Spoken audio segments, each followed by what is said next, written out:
na yesu présenter bino nouveau numéro ya émission na biso. Alors pour lelo na commence à la bimika qui te la promotion ya nyonso de la actualité et puis de la mini politique contre les antivaleurs. Parce que moi pour lelo moi aussi ma de la wana pour déclaration de la pourquoi aussi parce que ma aussi moi tu beta na pour to la ça mais pour lelo na ngaki na sur na de pèse. Alors on a vraiment la chance et plaisir à toi et vous allez moi pour ya par Wazali secrétaire national adjoint au département de la communication, information et médias, porte-parole. Donc, et ça, M. Augustin Kabouya. Je m'en vais directement. Bonjour. Bonjour, madame.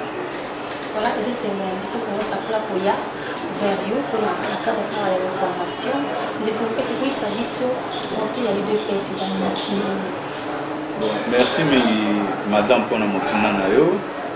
Avant ya kobanda émission na biso na kopesa na bande konyosa diaspora mbote pona o bazo sala pona mboka na biso. En tout cas, pour des chapeaux, vous demeurez na position wana puisque grâce à vous lelo bato ebele o bazo ki pouvoir ya Etienne Tshisekedi na makasi baza na facilité à koya lisusu na poto te. En tout cas, merci mingi pona attitude na bino wana quand bien même qu'il y a certains corrompus au bakomo ya kotoyo au ba diaboliser bino mais tout ça c'est bien pour soutenir la camion c'est pour ça. À ce qui concerne la santé du parti, madame Aouti Botuna, il dépêche en tant que parti politique et ça pour tambola madame et là comme Yakobangi la Izate c'est ce que je peux dire pour le moment. Il dépêche ça dans madame et là comme Izate la structure ezanambo il y a eu des nouveau réaménagement au mokonzi à partir moko Etienne Tshisekedi atikala qui ko signer à partir de Mboka à Belgique.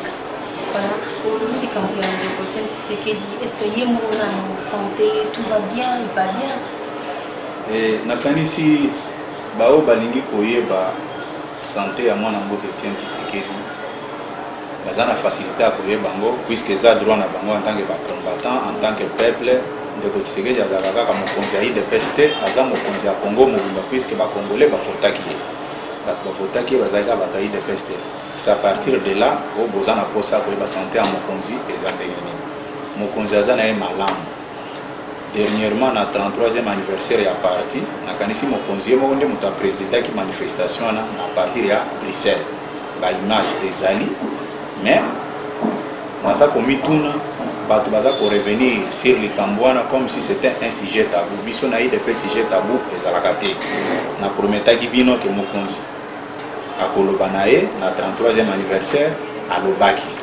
Mokonzi auti ko signer fait des routes pour la sortie de crise de la RDC ou eza comme notre catéchisme ou bien Bible na biso otoza nango lelo pona Congo ebima na pasi oyo eza nango. Nakanisi à ce qui concerne Docteur Etienne Tshisekedi mokonzi ya IDPS na mokonzi ya Congo démocratique explication moko ezate azana malamu likamoko grave ezate bande ko baza surtout na poto ba benga biso ba tuna biso ba questions au chance dans les parce que vous allez porter parole vous allez porter parole pour ça biso yano par rapport à la question ba tuna na Etienne Tshisekedi est-ce que na 2016 a postulé bon na éviter tango bande ko bazo tuna wana na kanisi na 2011 Congolais nyonso avotaki mwana mboka Etienne Tshisekedi. Mwana mboka Etienne Tshisekedi atikalaki ko exercer mandat na yete ko bazoye na mbeba moko ke non muto ndenga dirigeaki mabe to kondima te ko représenter au niveau de l'IDPS. Nous n'avons plus une autre pièce de rechange ou bien une pièce maîtresse au lieu et place d'Etienne Tshisekedi. Tozolo bango avec fermeté que sans Tshisekedi tozana mutu mususu akotia te soki DPS endimi poto kende na makonomi mais avant d'aller aux élections là j'apporte une lumière. IDPS en tant que parti politique qui a pour méthode d'élite la non-violence en dehors de l'élection tozana mode mususu pour accéder na pouvoir mais il y a un problème de contentieux électoral de 2011 au bakno so ba yebi ke Kabila ibaki bokonzi Etienne Tshisekedi yango toujours senga dialogue politique au IDPS à Sengi eza avec des chefs ou bien signe de faiblesse comme les autres les pensent que non IDPS azoluka glissement à l'iko prolonger mandat à Kabila. Non, ce n'est pas ça. nous sommes les hommes politiques responsables. À l'IDP, c'est la constance. Tous au sein d'un dialogue pour une sortie heureuse de cette crise. Et c'est un prix à payer. Nous avons fait une grande concession. Quand nous acceptons de dialoguer avec la personne qui nous a volé notre victoire, il faut nous féliciter. Tous en a posé à ça la partage à pouvoir te mettre au lingi, de placer chaque chose dans son contexte. À titre d'exemple, dernièrement, au cours de la manifestation du 19, 20 et 21, il y a les réseaux sociaux, Internet est coupé. Et c'est dans cet esprit-là que vous voulez que Batouba ait une élection. Je ne pense pas. Point Ezebele, dernièrement, activistes des droits de l'homme, les députés même qui ont les mandats, qui ont même l'humilité, n'en parlons même pas. Et c'est dans ce contexte au Bolobi, token d'élection. Et les mêmes personnes qui critiquaient la position de l'IDP, c'est pour réclamer dialogue avant la token d'élection. Les lots babimi, na bangono, tolingi consensus. Comment est-ce qu'on peut dégager un consensus sans passer par un dialogue? Tout ça, ce sont des problèmes qu'il faut prendre en compte. Nakoyeb Sabino que biso na niveau IDPS, aussi présenter fait des routes na biso, cahier des charges na biso, pour na makambo et que de liboso.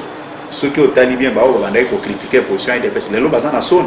Puisque on va zolo banon calendrier bimieza calendrier irréaliste. Mais par quelle méthode vous pouvez aborder ces problèmes si ce n'est qu'autour d'une même table, discuter, montrer en mal, mais ce que vous avez fait, c'est irréaliste. Et le calendrier même global, tant que tu as 11 provinces, avec les 26 provinces, nous sommes devant un fait accompli. Et Babylone Gognon soit une cause de solution, si ce n'est qu'autour d'une même table, Bovandi, Bolobino, yo et loco, salo, et ça piège. Décor, nous sommes Kabila tié. Et ça, clairement que c'est la tricherie ou ça en marche. D'où, pour barrer route à toutes ces manœuvres, il y a un tolobino, token de dialogue, total samakamunyon sopolele que eloko yo sali, et ça yangote, banamboka baza posa na kimia. Yango, na niveau ya parti, to organiser opération to bengi descente à la base, ou to za ko faire voir à toutes nos structures de base les bien fondés de notre feuille de route. Et il y a aussi notre collègue qui est chargé des relations extérieures, moi Namboka Félix Tshisekedi, il est mutaso qui parle de la diplomatie à partir, azana ba ambassade, azako sololana bango, puisque biso tolingi kimia, tolingi makonomi ya kimia, tolingi mugulute, mais à celle condition que Kabila a kende naye atika ba congolais na kimia. Voilà, Ndeko Augustin Outouba. Oui, c'est bien. Bon, lorsque nous n'avons pas de dialogue, nous avons tout là. Nous avons besoin de 2016 élections. Ce qui nous met ce système de dialogue, montrez que 2016 élections nous a dit. Madame, nous tournons nos amalam. Bateau, bazolo bake, élection en 2016. Dialogue de élection. Madame, mal admis calendrier global. Nani aza d'accord na calendrier wana. Ceux qui doivent appliquer kaka calendrier wana. Vous êtes sûr qu'il y aura élection en 2016? On ne peut pas aimer une chose et son contraire. On ne peut pas aimer une chose et son contraire. Yo moni bien que eloko mal a pesi et ça pour promettre te poto que na élection en 2016, mais entre-temps aux non pas question du dialogue. Mais mal ça tient bango devant un fait accompli. Mais comment est-ce que mal peut revenir sur sa position malhonnête si ce n'est qu'autour d'une même table? Il faut tenir compte de tous ces paramètres. D'ailleurs, vous savez que l'IDPS, c'est le parti le mieux organisé, mieux structuré. Oh, ceux qui ont une élection, à gagnango, s'il n'y a pas fraude. Il y a une élection, oh, il y a que tricherie, ils ont déjà programmé. Il y a eu un sondage. Au niveau, il y a une organisation, où ils s'occupent de l'élection au niveau Afrique. Il y a eu un sondage pendant 6 mois. Ils se sont rendus compte que l'unique parti qui est implanté sur l'ensemble de la République démocratique du Congo, c'est l'IDPS. Hein?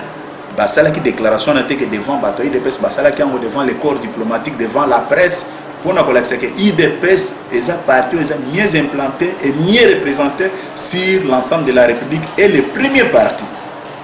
Mais Baspé Nyon Soana, Tozanango, Bissotoko Bangelelo côté, mais Tolingi qu'aucune élection, il y a comédité.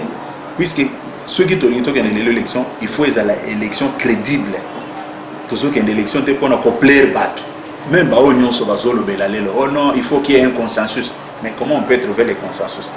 dernièrement on a les mêmes soi-disant politiciens ils ont abattu comme une politique par l'accident de l'histoire bazaki ko mérité politique ça la politique de l'élo bazo politique neti voit moko boya qu'on s'enrichir mais biso ceux qui ont talibé message de campagne na biso ezaki les peuples d'abord message wana ezaki message moko très profond biso toza ba umbu ya peuple biso so toza pour ça qu'on s'enrichir mais na moyen malhonnêteté il faut tout le monde que part ya population ezawa pina makambo nde yango na koyebisa yo que tozo senga dialogue te pour aller au-delà puisque la constitution a tout prévu on ne peut pas franchir la ligne rouge on ne peut pas franchir la ligne rouge et ce n'est même pas l'IDPS qui réclame c'est l'accord cadre d'Addis Abeba Oyo et le Belaki Makambu dialogue. Ce qui a li lelo résolution 2211 si je ne me trompe pas, la résolution du Conseil de sécurité des Nations Unies, oui, résolution 2211 où il y a le 26 mars Oyo. Résolution Oyo et le Belaki Makambu toujours il y a dialogue puisque les hommes blancs, les décideurs du monde vont se rendre compte que le décor est déjà planté pour qu'il y ait encore mort d'hommes. S'il y a élection aujourd'hui, yango basali makambu nyonso mutu nyonso azako s'intéresser na politique, il faut attendre ba makambu nyonso yo bazwaka mibeko nyonso bazwaka au niveau international. Quand nous parlons de l'accord cadre d'Addis Abeba, et si vous lisez notre constitution dans son article 215, ils le belango clairement, ba accord nyonso où est signé au niveau international, et ça opprimé sur nos lois. Et ça président Tshisekedi mutu signé kiango. Et ça, il dépêche de Moutasigna qui a accord cadre. C'est M. Kabila avec le membre de son gouvernement qui a accord cadre d'Addis Abeba. Qui sous pression, ils ont signé, ils doivent se soumettre à ça. Ils doivent respecter cette signature. Et ça, le côté qui dépêche à Zo Senga. Bisoto Zolo Belango Nandenge Moko, il y a Kolukaneti. Non. Bisoto Lingi élection Moko est crédible, acceptée par tout le monde. En 2011, il y a eu élection. Mais beaucoup de ça, bilan, il y a élection.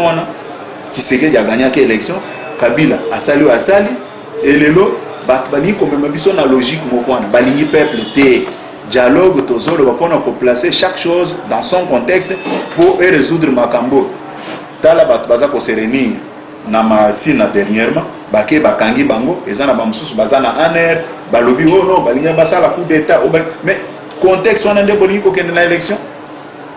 Biso tozo senga dialogue te pour un partage à pouvoir et ça objectif na biso te tolinginde Kabila d'abord azala rassuré puisqu'il a peur tel qu'il est là, il a peur de tout ce qu'il a fait. Il faut que ça y est non messieurs, vous avez fait votre temps, nous pensons maintenant que le moment est venu où on peut tourner la page Kabila, c'est clair comme ça. Mais bazo boya bazo manganini puisque baby que baza impopulaire sur le terrain, ceux qui m'ont nyonso eza clair, moyen de tricher, batika, biso d'abord, dialogue qu'on le veuille ou pas, c'est la raison pour laquelle nous avons préparé base na biso nyonso au moment opportun, to ebini ni tokosala pour que le dialogue ait lieu. Voilà, merci beaucoup de Molamboka. Alors, au milieu de mon opposition, la République démocratique du Congo, IDPS, c'est un parti où tant que bêta masolo que d'un opposant.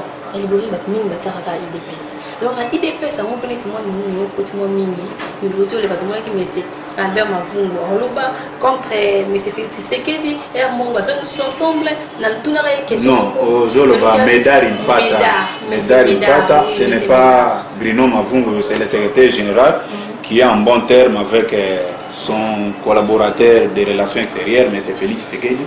Il n'y a aucun problème entre Bruno Mavungo et Félix Tshisekedi. Il faut bien préciser, c'est Médard Impata, on a ébi très bien, et il a ébi très bien. Non, au moins, le problème c'est quoi au niveau du parti? Ils en ont battu et belé. Ceux qui basent en information, c'est ça le grand problème. Bao ba ebinga très bien, ngana linga kolobate ceux qui n'ont pas information. Oui, ceux qui ont information, au risque au babilo ko alukuta, oyo ko rattraper yo un jour. Au moins même ndenge tozolo baboy. Ceux qui les lo to commune à pouvoir. Ba cause extrait à déclaration na ngamoko ba balancer ango pour me mettre devant un fait accompli. Si je ne suis pas tolérant, ndo yo kaka o bakangi tel journaliste pour diffamation, ça diffamation te journaliste asali musala na ye correctement. Ah, au kokisité ou bien au bukaki lokuta yango siko tango ba balansango tali siko rana yo komi nango okomo silika netinga ndenge na zabo. Je ne peux pas avoir honte pour qu'on parle de mon CV ni de mes origines, hein, même de mon rang social. Je ne peux pas avoir peur puisque je suis un homme public. Les gens doivent connaître Augustin est marié à qui, est père de famille, vient de quelle famille, il a fait quelle étude. C'est tout à fait normal puisque je suis un homme public. Et pas n'abisso na des sujets tabous et ça la batende yango to senga batebele pas se conformer comme étant des hommes politiques, des hommes d'État. Puisque loko le biona ndeko medar bazagina ba ndeko panzo mais yomoko ba révélation ndeko panzo asali dernièrement, ça dit beaucoup. Je n'ai pas de commentaires à faire. Ce qui est moko à revenir na raison puisque mingi batoto bando sola na bango babando ebisa bango vérité te et loko bando manquer bango ezande vérité babando transmettre bango ne fils que les mensonges. C'est sur base ya ba mensonge wana bango pe bande ko réagir, mais faute eza ba mettre à penser bato ba monaki que pour ternir d'autres personnes il faut utiliser les mensonges, il faut réunir les combattants, leur dire des faussetés. Mais moment est commis oyo mutu nyonso akomi ko comprendre le vrai problème o ezaki na kata de presse. Alors likamuni ndeko Albert Moleka. Oui, ndeko Albert Moleka d'abord na regrettaki mingi par rapport à comportement oyo moko affichaki na linga ko s'entendre na nyonso mais oyo asalaki en d'autres termes on peut dire qu'il avait franchi la ligne rouge. Ndeko Moleka Abandeko s'est présenté comme étant tshisekédiste, comme étant loyal de tous les membres de l'IDPS. Mais à ma grande surprise, il avait fait une déclaration que tout le monde connaît sur France 24, je ne peux pas revenir là-dessus. Lui-même sait pourquoi il avait parlé comme ça. Mais les gens doivent retenir une chose. Ndeko Moleka départ naïe, puisqu'à l'époque, Batebele ba condamné comme secrétaire général. Pour nous a signé qui circulaire au bandé informé à dater de ces jours, mais c'est Moleka qui a engagé cabinet à présidenter ni Kolobana Kombo à président comme porte-parole naïe. Il faut baïeba. Et l'Okonini est indaki président Etienne Tshisekedi a sa secrétaire général pour informer Batuna Elokowan.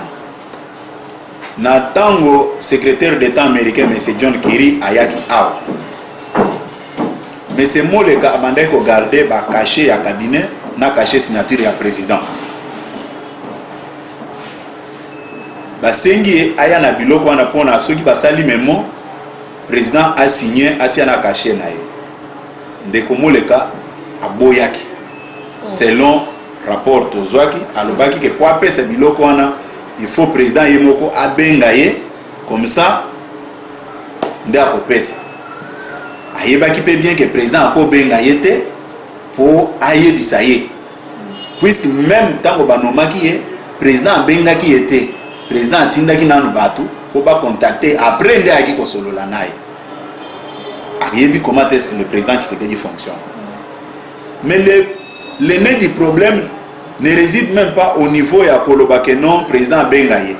Problème est yaki très grave wana il faut batnyo soboye balikambo wana tango président yoki makambo wana à instruire le secrétaire général que ça la memo au kendotika na kombo a parti na ambassade des États-Unis comme ça tango John Kerry akoya akozango ndeko mavungu pe asali musala ndenge mokonzi na asengaki zokande memo mususu bazo salango à part na deux versions, version française et version anglaise.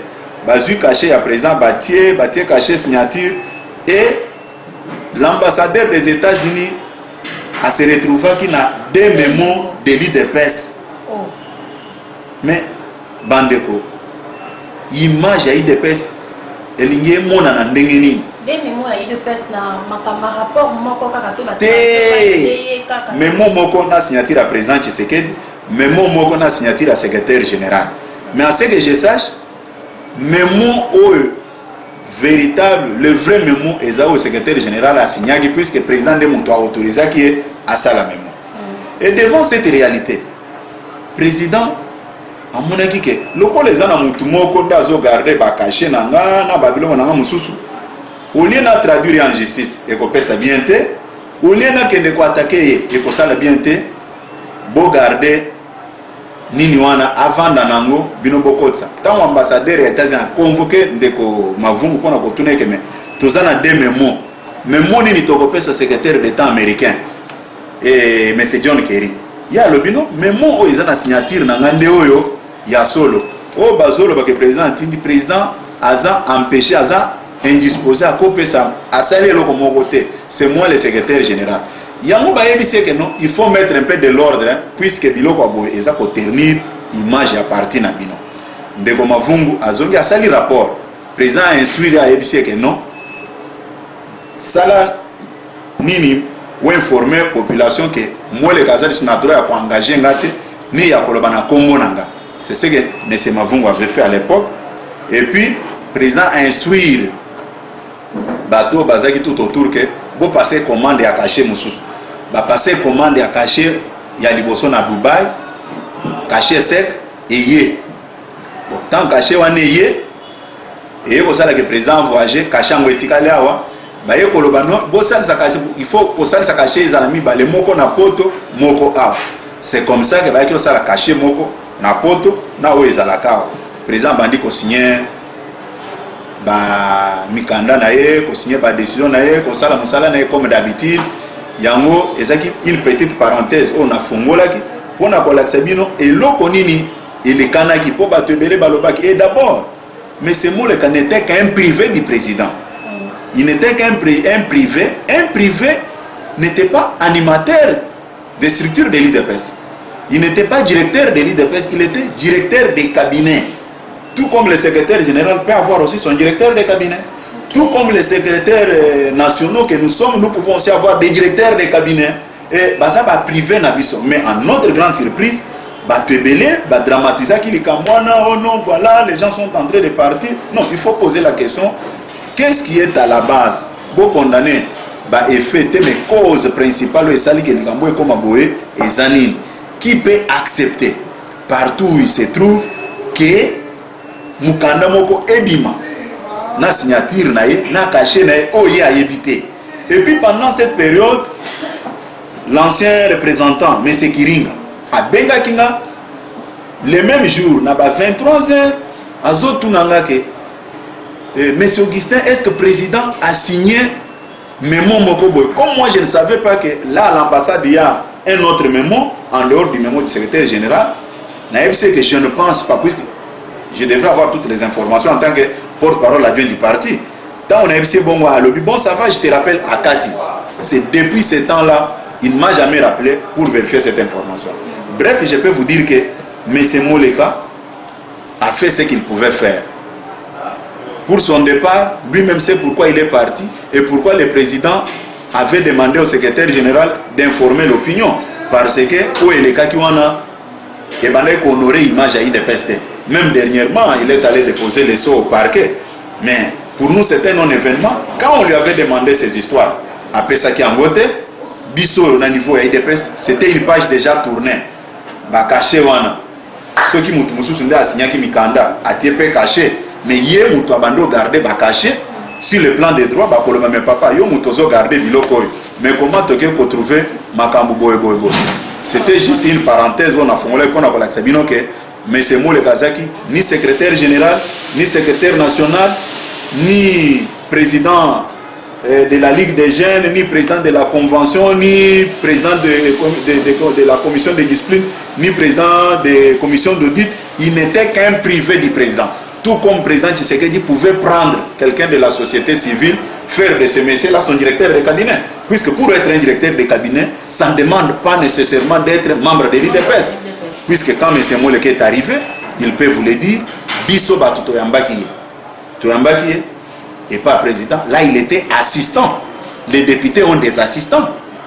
Azaki assistant. Moussous Bakobenga est secrétaire particulier. Et ça a un impact de mon côté. Au Batifo Baye Bango.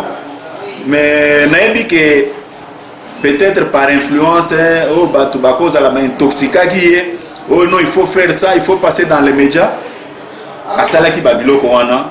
Et puis quand il parlait même de la succession, je me rappelle l'autre fois asalsaki interview moko na Chiluba na président na bato radio Bwenemuntu ya Mujimai et basalaki interview wana baposaki président bamituna nyonso à ce qui concerne la succession tout batunaki président biloko wana mais c'est moule kanda asalsaki nini wana azana CD wana ngape nazana jour bato a presse nyonso bakoluka na pesa bango pe CD wana na kopesa bango wana aibi bamituna nyonso batunaki président au sujet ya succession na ba réponse ya président et puis comme lui n'est pas lubaphone a bengisaki nga pour na salle les traductions ya message à président na traduire en na lingala pe na français to sola qui na que non quand président dit ça c'est pour ça na gansi en dehors de moi il doit avoir parlé aussi avec d'autres personnes au bapé c'est qui est même réponse.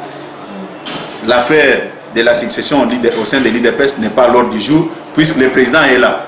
On peut parler d'un testament quand le testateur n'est pas en vie. On peut parler de la succession quand le concerné n'est pas en vie. Mais le président est là, il fait tout ce qu'il fait. Comment on veut parler encore de la succession? C'est un débat sans objet. Et on peut aborder d'autres questions pour un peu terminer notre émission.